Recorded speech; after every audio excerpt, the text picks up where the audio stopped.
Hello all welcome to mad on movie. So guys, కల్కి trailer అయితే release అయిపోయింది. Trailer అయితే నాకు చాలా బాగా నచ్చింది గైస్.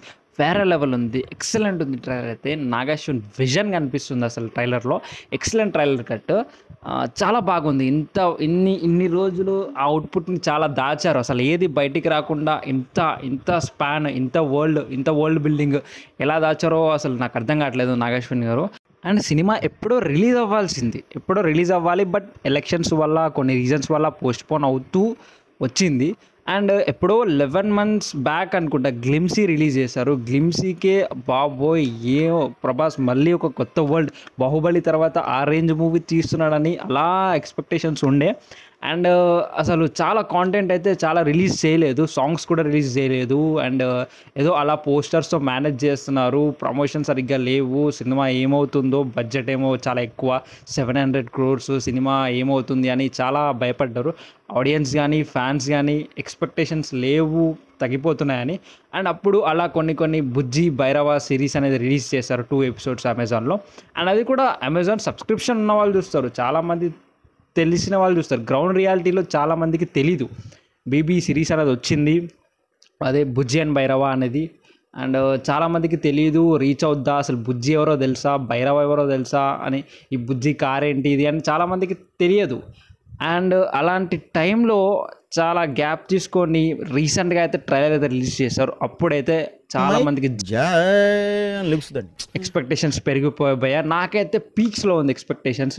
నాకు కూడా అంతంత మాత్రాన్ని ఏదో తీస్తున్నారు, సర్లే చూద్దాం అనుకున్నాను. బట్ ట్రైలర్ చూసాక అమేజింగ్, అసలు literally can't wait for 27th. Nagarjuna vision, Prabhas అన్న, అసలు భైరవ క్యారెక్టర్, ఆ బుజ్జి అనేది. కానీ బుజ్జి అనే క్యారెక్టర్ని, బుజ్జి అనే కారా దాన్ని చాలా వాడారు.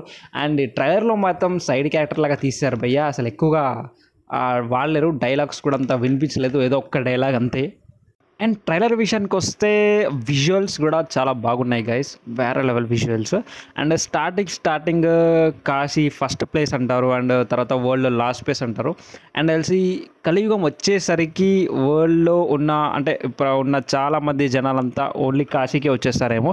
అంటే చాలా తక్కువ రోజులు బతుకుతారు కదా మనుషులు కూడా, అన్ని లాంగ్వేజెస్ పీపుల్ వచ్చి ఒకే దగ్గర బతుకుతారు అనుకుంటా.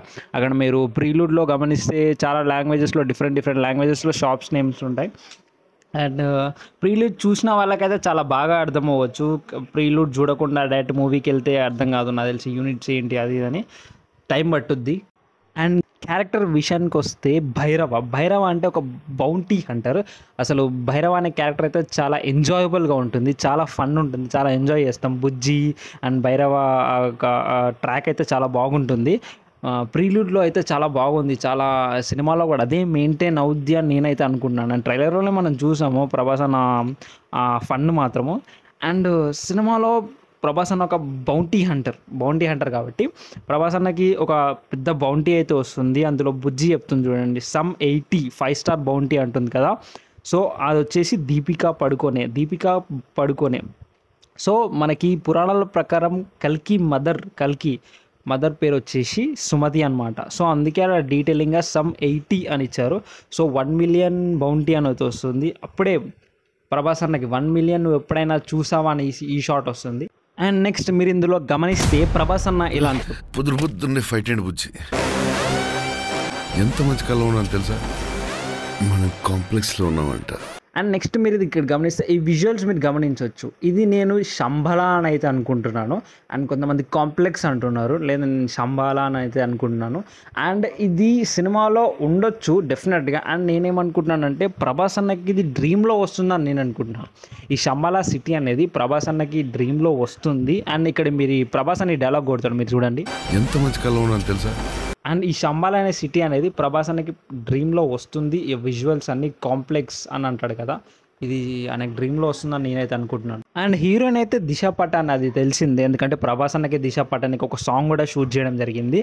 అండ్ నెక్స్ట్ క్యారెక్టర్ వచ్చేసి అశ్వత్థామ, అమితాబ్ బచ్చన్ గారు. అశ్వత్థామ మోటో ఏంటంటే కల్కిని కాపాడడం, దీపికా పడుకునే కడుపులో ఉన్న కల్కి అవతారాన్ని కాపాడడమే అశ్వత్థామ మోటో అనమాట. అండ్ భైరవకి అదే యాంటీగా బౌంటీ అయితే వస్తుంది. సో ఆ సిచ్యువేషన్లోనే భైరవకి అశ్వత్థామకి ఫైట్ అయితే జరుగుతుంది, మీరు ఈ షార్ట్స్లో గమనించవచ్చు. అండ్ అశ్వత్థామ హైట్ చూసారా ఒకసారి, 12 feet ఉన్నాడు. ప్రభాస్ అన్న చాలా చిన్నగా ఉండింది ఇందులో. ఆ ఫైట్ అయితే నాకు తెలిసి ఈ ఫైట్ వేరే ఉండొచ్చు, మేబీ ఇది ఇంటర్వెల్ అనుకుంటా ఆర్ ప్రీ క్లైమాక్స్ అయినా అయి ఉండొచ్చు. అండ్ లాస్ట్లో ఈ క్యారెక్టర్ కమల్ హాసన్ గారు, ప్రాజెక్ట్ కలీ వేరే లెవెల్, గూస్ బంప్స్ అని చెప్తున్నా కదా, ఆ రేంజ్లో ఉంది కమల్ హాసన్ గారి గెటప్ అయితే. నేనైతే ఎక్స్పెక్ట్ చేయలేదు. అండ్ మీరు ఫోర్ హెడ్ మీద గమనిస్తే ఒక వైర్ లాగా ఉంది, మేబీ ఆయన యంగ్ అవుదామని అనుకుంటున్నాడేమో. అక్కడ రిసోర్సెస్ ఏమీ లేవు, సో ఎక్స్పెరిమెంట్స్ చేస్తూ ఆ రిసోర్సెస్ అన్నీ తీసుకుంటూ ఇక్కడ ఈ డైలాగ్ కొడతారు, వేరే లెవెల్. అండ్ అంతా కరెక్ట్గానే ఉంది. ఈ సినిమా మితో సైఫై అని మనకు తెలుసు. అండ్ కానీ ఎక్కువగా మైథాలజీకి సంబంధించింది ఎక్కువగా చూపించలేదు, ఆ కాంటెంట్ అయితే ఎక్కువ రిలీజ్ చేయట్లేదు. నాకు తెలిసి అన్ని థియేటర్లోనే అనుకుంటా. ఆల్మోస్ట్ ఈ ఒక్క షార్టే రిలీజ్ చేశారు, అశ్వత్థామ అనుకుంటా. ఇది ఫ్రెండ్ నుంచి మనకి పోస్టర్ అయితే రిలీజ్ చేశారు. అండ్ నాకు తెలిసి ఇది థియేటర్లోనే చూపిస్తారు అనుకుంటా. అండ్ అంతా క్లారిటీ ఉంది, అంతా ఓకే. కానీ కల్కి ఎవరు, హూ ఇస్ కల్కి, ఆ కల్కి క్యారెక్టర్ ఎవరో అర్థం కావట్లేదు. ఇదైతే చాలా ప్రభాస్ అన్న భైరవ అయినప్పుడు కల్కిగా ఎవరు పుడతారు? అండ్ ఇన్స్టాలో వచ్చే రూమర్స్, ట్విట్టర్లో రూమర్స్ అయితే విజయ్ దేవరకొండ కల్కి అని అయితే వస్తున్నాయి. అండ్ అది ఏమాత్రం కరెక్టో మరి నాగశ్విన్ చేస్తాడు. ఎందుకంటే నాగశ్విన్ విజయ్ దేవరకొండకి చాలా ప్రిఫరెన్స్ ఇస్తాడు, కల్కికి విజయ్ దేవరకొండ సెట్ అవుతాడా అంటే నాట్ ఎట్ ఆల్. నాకు తెలిసి కల్కి అనే క్యారెక్టర్ మళ్ళీ ప్రభాస్ అన్ననే ఉండొచ్చు, మళ్ళీ అలానే పుట్టొచ్చు అని నేనైతే అనుకుంటున్నాను. వెయిట్ చేద్దాం, ఇంకా 27th రోజు మనకైతే క్లారిటీ వస్తుంది. అండ్ ఈ షాట్లో ముగ్గురు ప్రభాస్లు, అంటే ఒక ప్రభాస్ చిన్నగా, ఒక ప్రభాస్ పెద్ద, ఇంకో ప్రభాస్ చిన్నగా, ముగ్గురు ప్రభాస్లు. అంటే ఇది ప్రీలూడ్లో మనకి చాలా డీటెయిల్ ఎక్స్ప్లెయిన్ చేశారు. ప్రభాస్కి లాస్ట్లో ఒక స్టోన్ అనేది దొరుకుతుంది, అది ఒక ఈవిల్ స్మాల్గా ఉంటాడు, మళ్ళీ బిగ్గా చిన్నపిల్లలా మారిపోతాడు. ఇది ప్రీలూడ్ చూసిన వాళ్ళకి అర్థమవుతుంది. డైరెక్ట్ మూవీలో అంటే ఏంటిది అసలే మనోళ్ళు చాలా కన్ఫ్యూజన్ ఆడియన్స్. సాహో లాంటి సినిమానే ఫ్లాప్ చేసి పడుతుబ్బారు, ఇంకా సలార్ని అంటే ఆ వరల్డ్ని అర్థం చేసుకోవడానికి టైం పట్టొచ్చు. నాగశ్విన్ కూడా అంత కాంప్లికేటెడ్గా అయితే సినిమా తీయట్లేదు, కొంచెం అర్థమయ్యేలానే సినిమా తీస్తున్నాడు. సో ఆర్ఆర్ఆర్ తర్వాత అయితే పెద్ద సినిమాగా రిలీజ్ అవుతుంది అయితే కల్కి. ఆర్ఆర్ తర్వాత అంత పీక్ ఎక్స్పెక్టేషన్స్తో రిలీజ్ అవుతున్న మూవీ కూడా కల్కియే. సో వెయిట్ చేద్దాం, 27th రోజు సినిమా అయితే వరల్డ్కి ఎంటర్ అవ్వడానికి నేనైతే చాలా ఈగర్లీ వెయిట్ చేస్తున్నాను. అండ్ ఎక్కువ రోజులు ఏం లేదు. అండ్ నెక్స్ట్ ఇంకా ప్రీ రిలీజ్ ఈవెంట్ చాలా ప్రమోషన్స్ అయితే ఉన్నాయి. And so awaited for 27th. So నా అనాలిసిస్ అయితే మీకు నచ్చిందని అనుకుంటున్నాను. So please like, share and subscribe to my channel mad on movies.